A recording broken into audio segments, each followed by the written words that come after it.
ओम नमो भगवते वासुदेवाय नमः। आषाढ़ मास महीना शुरू हो चुका है। आषाढ़ मास के कृष्ण पक्ष की एकादशी आने वाली है। अगर आप 88,000 ब्राह्मणों को भोजन कराने के बाद का जो पुण्य मिलता है वो प्राप्त करना चाहते हैं तो आपको योगिनी एकादशी का व्रत अवश्य करना चाहिए। इतना ही नहीं, इस व्रत को करने वाले को बीमारियों से भी मुक्ति मिलती है और घर में सुख समृद्धि आती है और हमेशा शांति का विवास बना रहता है।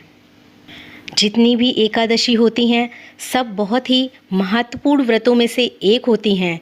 इस दिन भगवान विष्णु की पूजा की जाती है। हर महीने में 2 एकादशी पड़ती हैं, एक कृष्ण पक्ष में, एक शुक्ल पक्ष में। तो आषाढ़ महीने के कृष्ण पक्ष की एकादशी 14 जून 2023 दिन बुधवार को रखी जाएगी। तो चलिए जान लेते हैं पहले जो शुभ मुहूर्त है वो क्या होगा एकादशी का। तो एकादशी जो तिथि प्रारंभ होगी वो 13 जून सुबह 9:28 से होगी और इसका समापन होगा अगले दिन 14 जून सुबह 8:28 पर। तो ऐसे में जो उदया तिथि है वो आपको मिल रही है 14 जून को, जिसमें आप ब्रह्म मुहूर्त में उठकर स्नान और दान कर पाएंगे।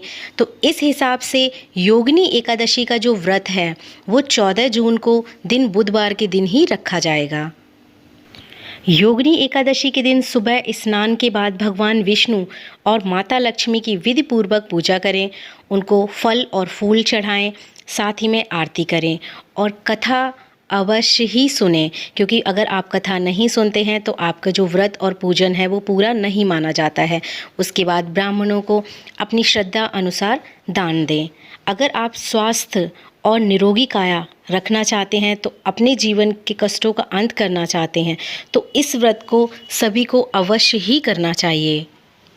जो लोग भी योगिनी एकादशी का व्रत करते हैं तो आपके व्रत के पारण का जो शुभ मुहूर्त होगा वो 15 जून दिन गुरुवार सुबह 5:22 से शुरू हो जाएगा और सुबह 8:10 तक रहेगा।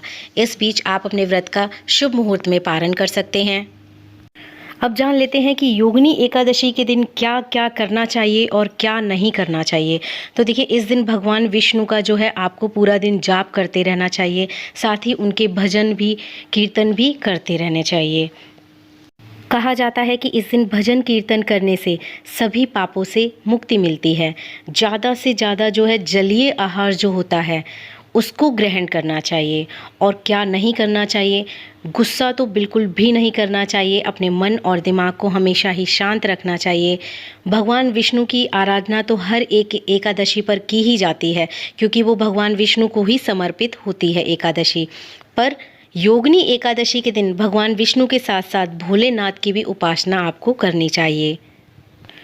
तो ये थी जानकारी आषाढ़ मास की कृष्ण पक्ष की योगिनी एकादशी का शुभ मुहूर्त, पारण का समय, क्या करना चाहिए क्या नहीं करना चाहिए, विधि पूर्वक किस तरह से पूजा करनी चाहिए।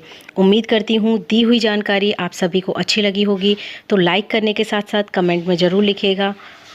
जय श्री कृष्णा। और अभी तक आपने चैनल को सब्सक्राइब नहीं किया है तो जल्दी से सब्सक्राइब कर लीजिए। इसी तरह की वीडियोस आगे भी आपको देखने को मिलती रहेंगी। नोटिफिकेशन बेल को ऑन करके ऑल पे सेट कर लेना है, जिससे कि जो भी नई वीडियो चैनल पे अपलोड की जाएगी उसकी जानकारी समय से आप तक पहुंच सके। जय माता दी। हर हर महादेव।